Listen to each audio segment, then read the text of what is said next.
Bizarre Brain Comics. Hello, my comic book friends, and welcome to Bizarre Brain Comics. I am Gary, your host.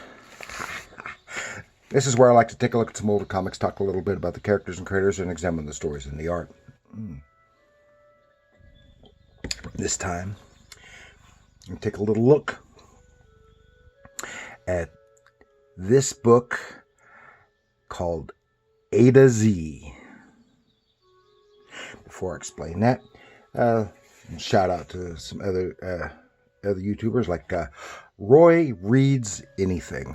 I like that British fella. He talks about books and comics, mostly books, but occasionally he covers some comics. And if you've never listened to it, check it out.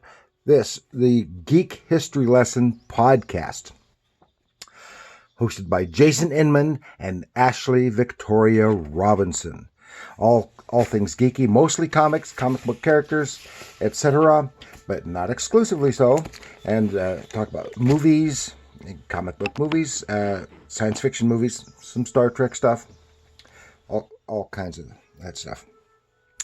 And someone had a week or so ago, I did a couple of episodes about pulp magazines, and someone in the comments asked about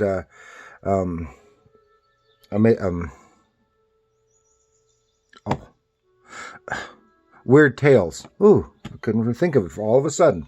Weird Tales magazine. Unfortunately, no, I do not have any copies of Weird Tales, or I would have shown them. That is probably the most sought after title, and least likely to come across. So that's that. And this Aida-Zee, it is a one-shot from 1999. And this is a Christian comic book.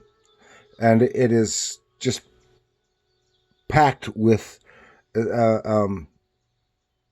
established comic creators, writers, artists, letterers, colorers, you name it all. And they're all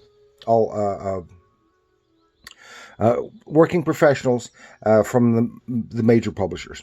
And it says here on top, recommended for adult and older teenaged readers. And it's an interesting book. This is the premier issue. I said it was may have been intended to do a series, but to my knowledge, this is the only issue ever published. And I wanted to tell you that the title is Aida-Zee, like A to Z, and I think it is derived from I am the Alpha and the Omega, the first and last letters of the ancient Greek alphabet. So A to Z. Okay, and Aida-Zee is an anthology of Christian-oriented comic stories from Nate Butler Studio. And it featured the work of many longtime professional comic book writers and artists, such as Murphy Anderson, Dick Ayers, Kerry, Gamill, Gaylord Dubois, and a host of others. So let's just take a little look inside. You can see this, see the cover. It's design, nice cover, color, and brilliant, eye-catching colors. And little teasers for the stories, because like I said, it's an anthology. We'll just have a little look in here. It starts off with a story about called The Eterniteens, and here this is drawn by Kerry Gamill, some lovely artwork about a pastor with a group of recently converted young people, and they're engaging in street missionary work, and wind up stopping some crimes in the process, and talk about the troubles and stuff that they have. Some really nice artwork. All these stories are pretty much very well crafted artistically and and very well written. These people know how to tell stories, as opposed to the the what do you call it, the chick comics that were so heavy-handed and so hateful and terribly written, although beautifully drawn. And then you got the like the Spire, which I've also talked about here, which this book is a little more heavy-handed than Spire, but not a whole lot. This is a very enjoyable reading. And it is a little more preachy. Then you got the second one, Sons of Isaiah Glory.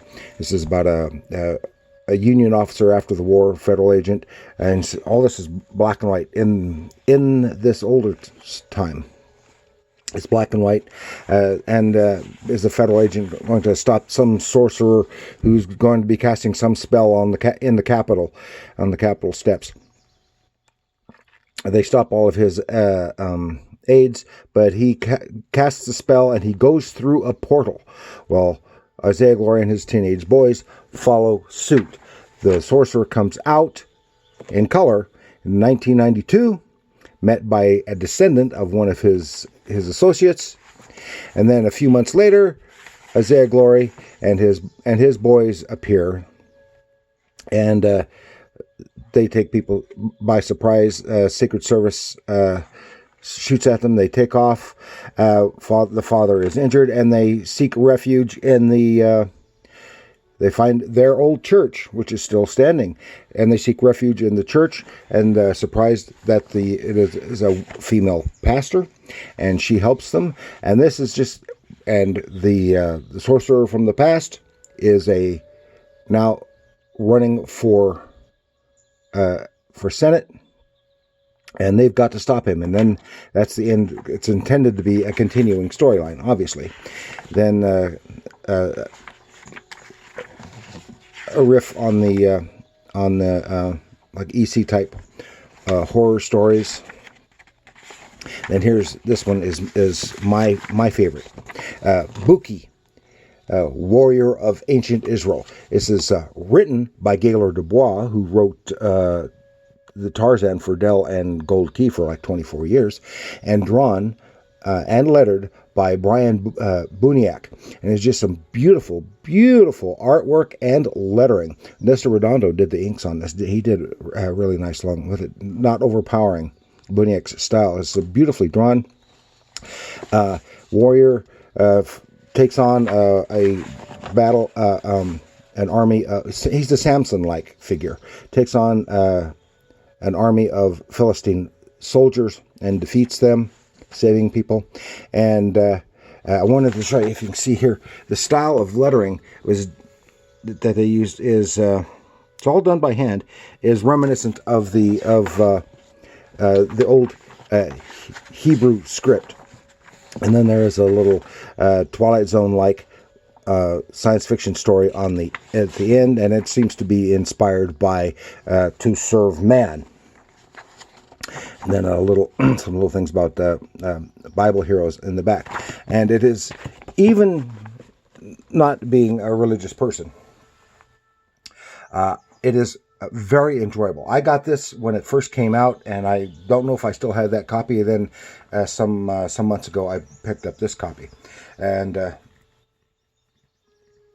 I think it is a beautiful package, well written, extremely well drawn. Dick Ayers did that one with the Western stuff, and he had a career of doing great Western comics. So that is where I want to go with this. And I do want to thank you for joining me, and I do also want to thank all those who have ordered my book, Bizarre Brain Comics Anthology, $7.99 at Amazon. Just some comic stories, gags, humor, and adventure. And I appreciate everyone who orders a copy of that. Just put in that title on Amazon. And please leave a comment. Have you ever seen this particular book before? What do you think about it, if you have? And how about that compared to the Spire and the and the chick comics that you may have seen. Let me know in the comments below. And remember, everyone, comics are art.